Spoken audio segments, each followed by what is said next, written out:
Among all the viruses that infect humans, the most related to the development of cancer is human papillomavirus. Cervical cancer is the cancer of the cervix, which is situated in the entrance of the uterus. It is caused by human papillomavirus. This type of cancer is the fourth most common cancer among women, and the second cause of cancer deaths of women between 15 and 44 years old. All cervical cancers are caused by HPV. The important fact is that this cancer type is preventable through vaccination and screening programs. The virus can be the cause of other important cancers in anogenital areas and the oropharyngeal tract. In these cases, it affects not only in women, but also in men. Not all of the causes of this cancer types are associated to HPV, and good prevention strategies have not been well defined yet to prevent these types of cancer. Talking about the virus, human papillomavirus belongs to the viral family Papillomaviridae. This viral family is characterized by being virus without envelope and having double-strand DNA. Human papillomavirus includes more than 200 viral types. Different viral types can infect different specific epithelia. Those viral types that infect anogenital areas epithelia are the most common sexually transmitted infection. It is said that approximately 80% of the population will be infected by HPV once in their life, but only a few people will develop precancerous and cancerous lesions. HPV types are classified through their potential risk to be the cause of cancer. Low-risk types include those viral types that are not associated to cancer development. The most common low-risk types are HPV 6 and HPV 11. These types cause genital warts. High-risk types are the viral types associated to the development of cancerous lesions.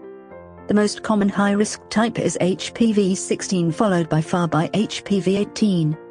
As told before, HPV can infect different epithelia.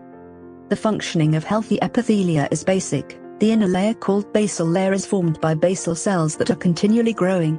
When new cells are produced, these cells will pass through a differentiation process to epithelial cells, and finally dead epithelial cells are peeled off. How the infection begins. HPV infects the cells in the basal layer of the epithelium. That is why HPV usually infects damaged tissue.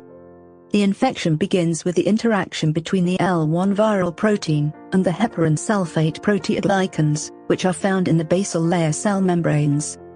Heparan sulfate proteoglycans act as the first receptor of the virus. However, the process has not yet been fully defined. The virus enters into the host cell through endocytosis. Once inside the host cell, L2 protein directs the virus into the host cell nucleus. The genetic material of the virus enters into the nucleus, and the start of the gene expression of the viral genes is faster when the host cell is in division process.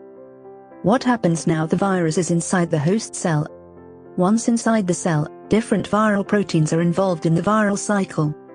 E1 and E2 proteins are involved in the genome replication. These two proteins pick up the replicative machinery of the cell, and uses that for the virus replication. The infection will be established when more or less 50 to 100 copies of the viral DNA are found in the nucleus. Then E6 and E7 are involved in extending the replicative state of the epithelial cells, that helps the virus in the replication process. Finally, L1 and L2 are generated. These two proteins form the viral external structure, and will ultimately generate HPV virions. These new virions are released at the same time that cervical cells are detached from the outer layer of the epithelia. But now the question is, how this virus can produce cancer? Two viral proteins are the answer to this question, E6 and E7. In high-risk types, the expression of this virus isn't well regulated. When these viral proteins are overproduced, different processes are affected. There is a raise in the proliferation of cells in the basal layer, and different tumor suppressors are inhibited. E6 inhibit the activity of the tumor suppressor p53 and increases the telomerase activity. E7 inhibits the retinoblastoma pathway. The result of the activity of these two proteins is a deregulation of the normal cell differentiation and instability of the infected cell genome. The difference in low-risk types is that E6 and E7 function is limited to increase the viral replication, and both proteins are well regulated. As said before, these two viral proteins generate a genomic instability that finally generates a transformation of the normal epithelial cells. The generation of transformed cells is the generation of a precancerous lesion. Transformed cells can spread out of the epithelial tissue, generating cancer. All this process can explain how an HPV infection can be the cause of cancer. How we can detect the beginning of the cancer. An HPV infection, and the risk of the development of cancer, is traditionally detected through screening programs using cytological techniques. There are two different techniques widely used in routine detection: Pap test and liquid-based cytology.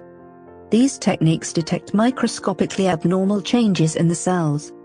But nowadays, detecting HPV genetic material is the more sensitive strategy that we have. The sample obtained with liquid-based cytology can be used for both cytological detection and HPV detection. What can we do to prevent cervical cancer? There are different prevention strategies to prevent or reduce the possibilities to develop cervical cancer. The most powerful strategy, called primary prevention, is the vaccination. Using prophylactic vaccines will prevent us getting infected with the most common HPV types. The next stage of prevention, called secondary prevention. This strategy consists of implementing screening programs to reduce, and finally prevent the development of cancer if precancerous lesions are found through an appropriate treatment. The final stage of prevention, called tertiary prevention, is the pre-neoplasia and cancer treatment itself. Among other strategies, using condoms during sexual encounters is the most remarkable one. The condom does not offer a total protection against HPV but can protect covered areas. It's helpful when trying to reduce the probabilities to get HPV. Thanks for watching this video. Don't forget to like, comment, share, and subscribe to my channel. For more information about HPV, you can click the link down below the video.